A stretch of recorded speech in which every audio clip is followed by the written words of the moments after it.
Hello, hello, hello. Welcome to Five Alive. I'm back for another exciting video.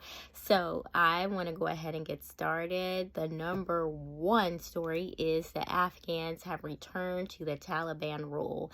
Now, you have been hearing a lot about the terrorist group Hamas, but in every situation where people are just kind of, I guess these terrorist groups are getting a little jealous. Why is Hamas getting so much attention? They want a little bit more. It's not enough for Hamas to be in the news every day. Now you are seeing Al-Qaeda rise up. You're seeing the Taliban rise up because they want to be able to let you know that they are still making terrorist moves. And so in this case, Afghanistan, those individuals have returned to the Taliban rule. And where they had a little bit of law and order when the Americans were there, because the America abruptly left there and also left the equipment. That's a whole nother story. But there was some order. Now there is no order, and they are 100% under Taliban rule. Now, with that being said, that is a part of the story. Afghans returned to the Taliban rule. The other part of the story is a lot of those Afghanistanians, okay, people from Afghanistan, they fled to go to Pakistan. I know it's a lot of stands here, but they fled to go to Pakistan. And what Pakistan has noticed is that they have reported that there 300 more attacks per year since the Afghans have come into their country. So they're doing the numbers and they're like, our crime rate is going up. And so because of that, sounds like they're pretty smart. They're like, well, you know what? You guys got to bounce. So what they decided, the Afghan government says that because the crime rate, there's 300 more attacks, and they're like, no, these undocumented Afghanistanians must go. And so now there is a mass expulsion of at least 1.7 million Afghans, and they are going to have to go back to Afghanistan, where it's under Taliban rule. So that is the number one story, and I wanted to make sure that I let you know that's important, because you need to be paying attention to that area as well. Afghanistan, as I said, our equipment was left over there. American equipment military equipment was left over there, and they're finding a lot of the equipment in other places where it's harming others. Okay. But just keep your eye on that because they are having to return back. What is going to happen with Pakistan, and then how does that affect those people who were kind of getting some type of safety in Pakistan, and now they have to go back to Taliban rule, where the terrorists have no order. You do what they say or else. And so it's brutal. And so with them going to the Taliban rule, what is it going to be like for those 1.7 million people? But also with Pakistan, I like the fact that they noticed that, listen, you guys came here, we let you in, you're undocumented, but we've noticed that the crime rate is going up, so guess what? You got to bounce. And so I like that about their government, that they're at least paying attention and they know. On that same note, which is not a part, I didn't mean to talk about it, but there was some Senate talk this week where there was a Senate hearing, and they were asking our government agencies, did they know how many people had come into the country undocumented? They had no number. They could not tell them how many people had come. They could not tell them how many children had come. They could not give a complete number. And what was unfortunate, these are agencies that are in charge of that, so where they should know, and these are positions where they should know how many people have come into the country undocumented, but they didn't know, and there was no way for them to even get in contact with these individuals if they had court hearings and things like that. So what you can see is a lot of chaos and confusion on our borders, and it's very interesting that what has been reported is at least 8 million people have come into our borders over the past over the past 3 years, 8 million people. And so, and they've been undocumented, and some of them are, as I mentioned in the past video, on the terrorist watch list. So it's interesting, the dynamic. We are seeing a lot of crime rates go up, and I'm sure we'll see a lot of other things, but be on the lookout for what's going on in Afghanistan, Pakistan, as well as this country, because a lot of the same things are occurring. And as I mentioned before, a lot of the terrorist cell groups are out there. The groups are kind of rising up. They don't necessarily want to see Hamas terrorist group getting all this attention. So you're starting to see more terrorist groups such as Al-Qaeda and the Taliban and the Boko Harams and all these other terrorist groups kind of popping up. So be on the lookout. And when I say be on the lookout, I mean pay attention, but also go into prayer for the protection of this country, praying for any type of demonic plans to be revealed and for them to be destroyed. It is your responsibility to pray for the country in itself. And, you know, with that being said, I do want to go into a scripture that is from Psalms chapter 2, verse 8. And it's from the New King James Version. And it reads, "Ask of me, and I will give you the nations as your inheritance." Excuse me. "And the ends of the earth for your possessions." I'll read that again. "Ask of me, and I will give you the nations for your inheritance, and the ends of the earth for your possessions." And so, you know, that is so pivotal. I think we have people on both sides of the spectrum. You may have somebody on the spectrum of like, I'm not going to ask for anything because I don't feel like I deserve it. I shouldn't be asking. God is too big. I'm super small. Then you have someone on the other end of the spectrum that's like, gimme, gimme, gimme, gimme. No relationship with God. Just give me a lot of things. And God is telling us, he's instructing us, he's imploring us, he's encouraging us to ask of me, and I will give you the nations. He's letting us know, what do you want? You're my child. You're my baby. What do you want? What do you need? Name it. Just name it, and I'll give it to you. You want nations as a gift? I got it. I'll give it to you. You want a continent? I got it. I'll give it to you. Just ask of me and I will give it to you. Why? Because you're my son, you're my daughter, and it is a part of your inheritance. It is a part of your right of possession. And what I love about this is that he says nations, not one nation, but nations. And so that kind of puts me in the mindset of maybe some of us may be lowballing God. We're asking for these little small little things when God has given us the power and authority to ask for something as big as nations, something as big as going to the ends of the earth. Why? Because he owns the cattle on 1,000 hills. He owns the earth and everything in it. And so I say this because after going over that number one story regarding the Afghans' return to the Taliban rule, because some of you may hear in your spirit that this area in Afghanistan is a place that you should be praying for. It's a nation that you should be praying for consistently with God, that you should be praying for those individuals to cease the violence, that you should be praying for those individuals that are there for order, for laws to be established, for a solid government, for the people to be protected, and you should be speaking life into them, for the terrorist cells and the terrorist groups to stop and to cease, and for them to have a regular functioning government. Some of you are in charge of that.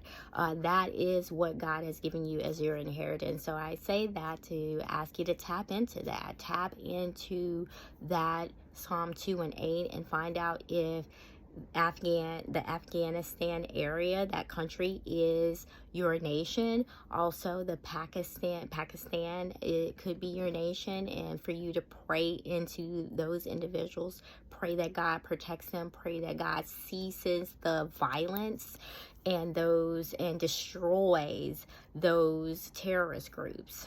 So that is something that you may want to do. That is the number one story.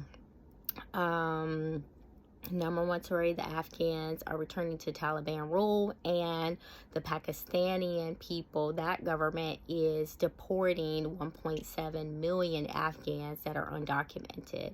All right, so number two.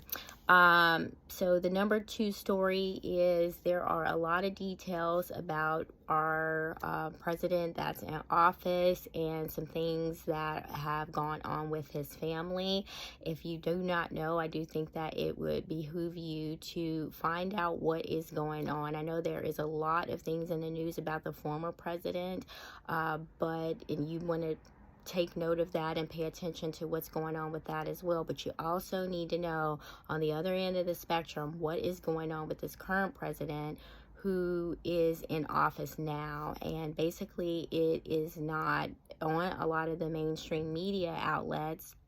They're not covering it. And so when I sense that or see that something is not being covered in and it's intentionally looked over, like, I don't see anything, there's nothing to see here. When I see that, then I'm like, okay, what's going on here? So I'm going to ask you to get more familiar with what is going on, and I'll just kind of give you a little bit of a summary. They're finding out that based on bank records, and a lot of subpoenas might possibly be coming out, but they're finding based on bank records that there was a lot of loans going on between countries and this current president, as well as his family members.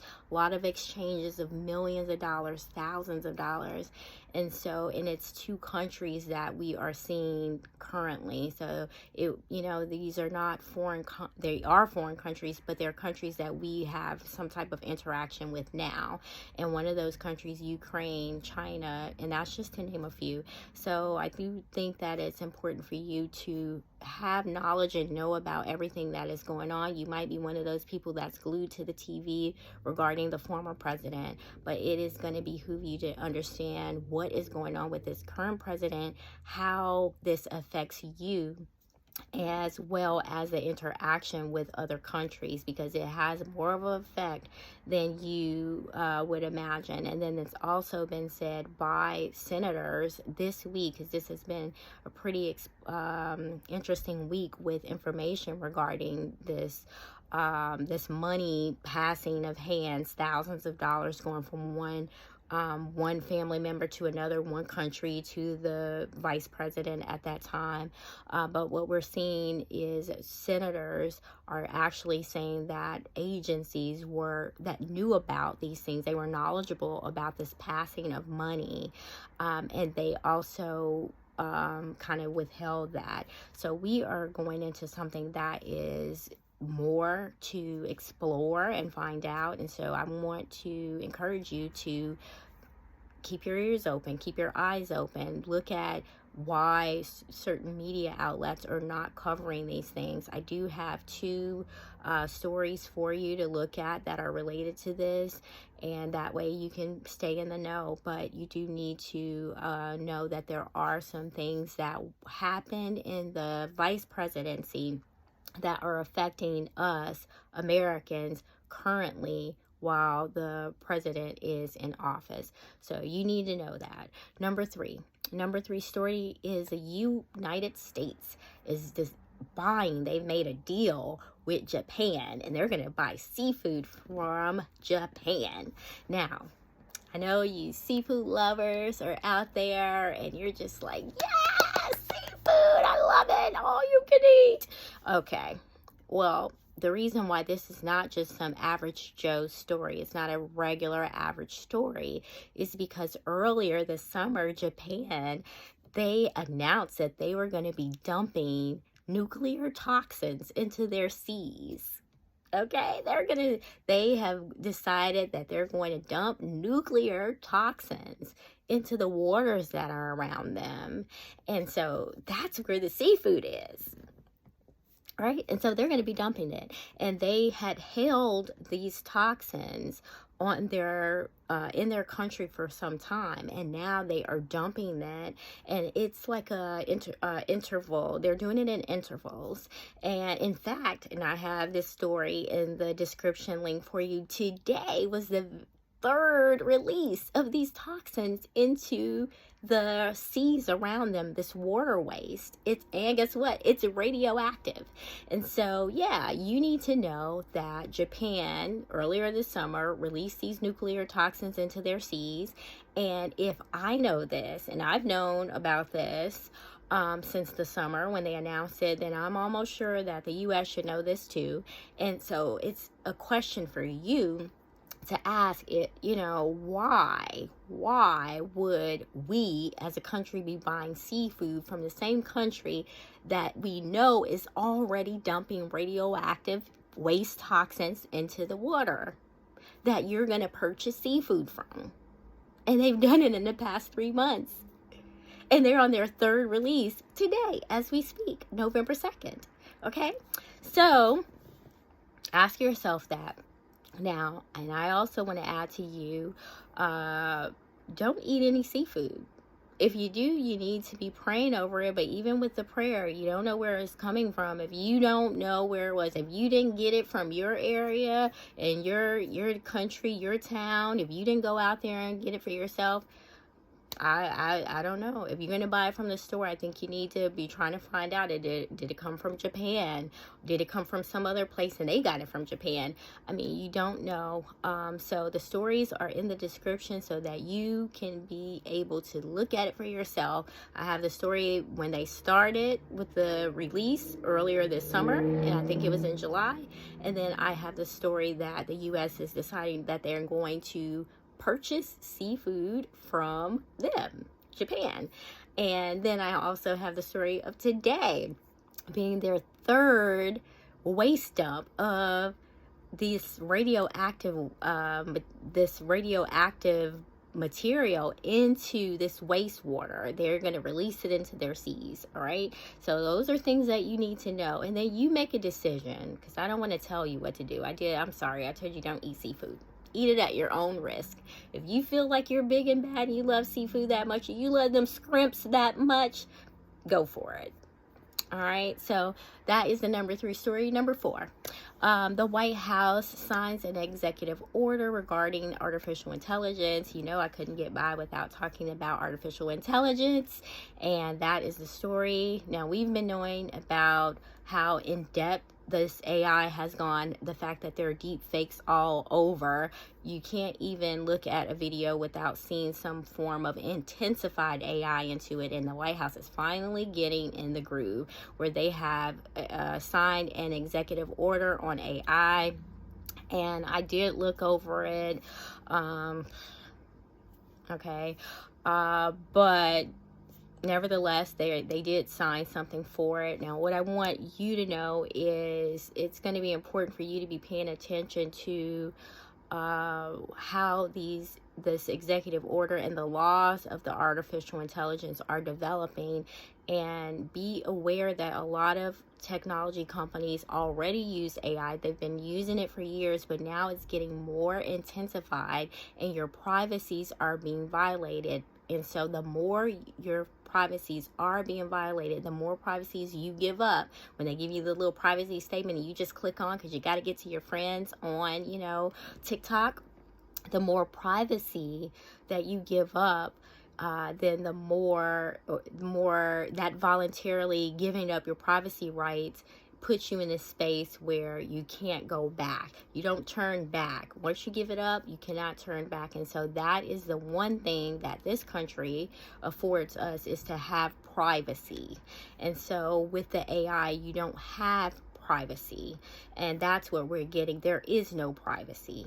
And so I want you to think about that. And I also want you to know that with no privacy, then you have other organizations that are waiting in the wings. They're like, okay, so people like the WHO, the World Health Organization, the World Economic Forum, WEF, the UN, a lot of these organizations are kind of waiting in the wings, wanting to make sure that your privacy rights are diluted, so that way they can use AI to kind of trample over any little rights that you may have left. So just be mindful of that. Take a look at that White House statement that gives you a little bit more information on the artificial intelligence things that they have put in place, this executive order that they put in place. Let me know what you think. That's the number 4 story. That's the number 4 story. Number five story is on Israel. It's Israel, but I want to kind of break it down. So we got Israel, and we got the Israel and Hamas. So I know a lot of you are they're Gaza, Gaza, Gaza, but I don't want you to lose track of the fact that who Israel, the place is Gaza, but who they are fighting against is a terrorist group, Hamas, okay? The violent terrorist group Hamas, which Hamas actually means violence. And so I want you to kind of keep that in focus, because I do think that we're in this time now where we can see that Americans, so this is Israel, Hamas, and then this is like America. We want to kind of put America under the umbrella. We're seeing that a lot of Americans are joining into the protests for Hamas. And I talked about that in the previous video. And so I saw even this week that Angela Davis, a former Black Panther Party member, she denounced Israel and said that the Palestinians, Palestine, the country Palestine, is the litmus test for the world. And so I think that, again, that is really not what we're talking about here. She's misinformed. It is Israel versus Hamas versus Israel. They came to them for the fight. Hamas came to Israel for the fight. Now Israel is defending itself and fighting back. So it's, although it is in Gaza and they have Palestinians that are there, I don't think that it is good to confuse these issues here. And then as far as Palestine being the litmus test for the world, when was that ever the case? Palestine has never been the litmus test for the world. She is misinformed, and again, to me, that pushes a lot of brainwashing, which has filtered through a lot of the universities.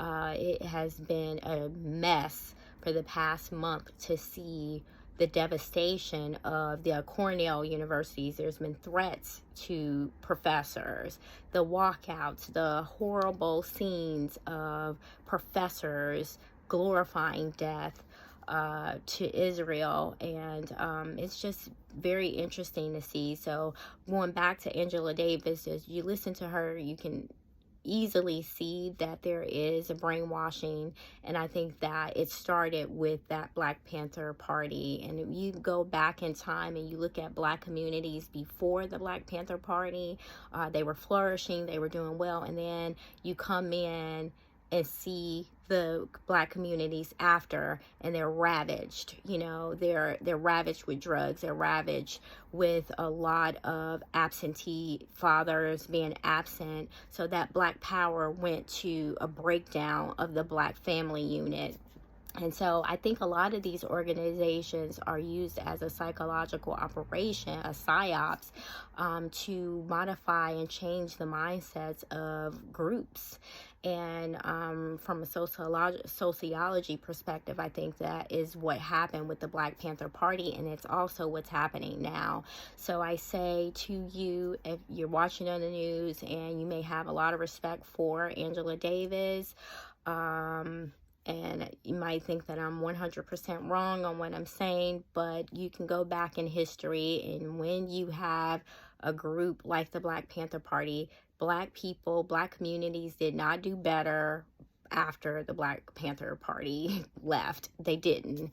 And that just ushered more things. When you break down the family unit, then you have drugs, you have crime, you have all these things that has open the door to that Black Panther Party coming in. They tell you the slogan Black Power, but at the end of the day, it's really diluting the power that you have in those communities. And we can see the result of that. It's more crime in the urban areas where Black people are. It's still the fatherlessness. In fact, it's worse. A lot of the mothers are absent. So that's why it's worse. And so, you know, you got teens that are being they're doing whatever they want. And so I don't want to point blame on the Black Panther Party, but what I'm telling you is her opinion about the Palestine being the litmus test for the world, to me, is another psyops being done on people who are willing to allow the brainwashing to continue. Anything that she's saying, I wouldn't take it with a grain of salt. So that's just something for you to think about. As I said before, the whole Black Panther Party, do your research on the state of the Black community after. It was not better, it was worse. And that's exactly what the BLM and all of that stuff it has done. It's not better, it's worse. And so think about it. As I said before, remember, Hamas is a violent terrorist organization. And again, they shout death to Americans. They kill individuals on 9/11. They laugh about it. If you're an infidel, meaning you're not Muslim, you're not one of them, they don't mind chopping your head off or killing you in the most gruesome way. And the fact that she, Angela Davis, and other individuals they are joining with them, they are partnering with them, to me shows that she's still from the 1970s all the way up until where we are today, 2023, has no alliance with America. She is not looking at this place like it is in the United States. She's dividing it. So it's just interesting to see just her mindset of evil, and that she is promoting death. And she says that that's the litmus test. So that is Israel, Hamas, and America. All right, so we were going to go into Israel, Hamas, and China. And so here we have China actually deleted Israel off of their international online maps. And so, we have the internet. If we don't like it, we just delete it and we take you off. Well, that's exactly what China did. They don't like the whole aspect of Israel. They deleted them off the map. I have the article. You can click on it and see that there is no Israel. See it for yourself. And so that kind of lets you know with their mindset, if they don't want you around, they're going to delete you. But I have news for China. Israel is forever. They're not going anywhere. You cannot delete them off the map. They are God's people. So that's just something that you should know. Now we have Israel, Hamas, and the world. So, there is news. I already told you about the whole Black Lives Matter and all of this stuff. And what they feel about this. They have already aligned themselves to Hamas and said that they 100% agree with Hamas. And now you're just seeing people all over, young people, old people, they're all in favor of terrorist groups. And again, these are the same people that did all these horrible things to America in 9/11. These are the same people who are here in America now. And it's been proven that there are cell groups that are out there. I know the Lord told me that. And other people also have been told the same thing. But what I wanted to add to you is that now there is a recommendation to chant and say the names of the Palestinians that have been killed in the Israel attacks on Gaza. So it is like, say their names, know their names, say their names. Now remember, we already heard that. It should click to you. That sounds familiar. Why? Because that's what BLM was saying. They were encouraging you to participate in the witchcraft and say their name, chant their name. That was a part of a witchcraft that they were telling you to do, and you were doing it when you were repeating the names of the dead people. And now they're telling you to do the same thing for these people that are in the Gaza area. Chant and say their names, know their names of dead people that have been killed in war.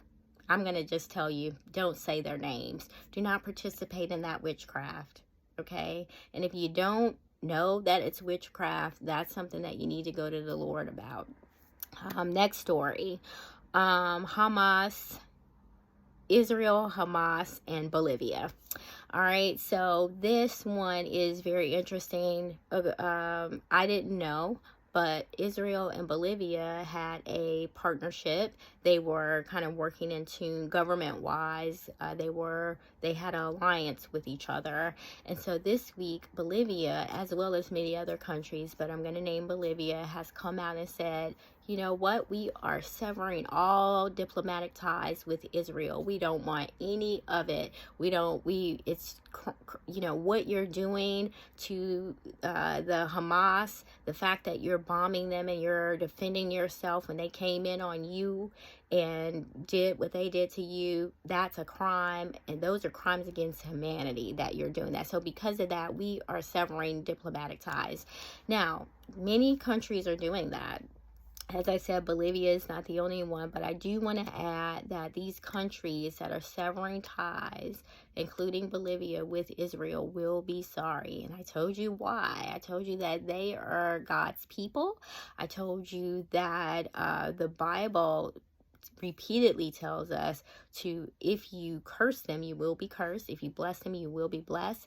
And then there are specific things about peace that we need to be speaking out our mouths for them, because there is a blessing that comes with us praying for peace for them. So I pray that you can understand the differences and what these countries are doing. Each country, China, America, Bolivia, all of these countries are playing a different part for Israel. And my prayer is always that Israel understand. They always go to their first love, and that's God, for direction, but then also speaking peace over the soldiers there, speaking peace over the people, but recognizing that and paying attention to all of these countries and even the people who are rising themselves up. So you got the Angela Davis and the Black Panther Party. She's a former Black Panther Party member. But then before that, we had BLM. So it's not really far-fetched when, again, they're both the same in the sense they were put in the Black communities to tear the communities down. And so you have her speaking as for Black people. Really, she thinks she's speaking for Black people, and for many she is, because they're not knowledgeable about what's going on. But I ask you to get more knowledgeable about international affairs, and it's important for you to also know where God stands on a lot of these things, and know that China may have deleted Israel off the map, but they cannot delete Israel. Israel is forever. All right. So with that being said, I want to end there. And I hope that this was an exciting episode for you. If you have questions, feel free to reach out to me. I'll be happy to talk to you more about those questions. But for now, enjoy. Know that God loves you. I love you. And I pray that you have a wonderful day. Bye.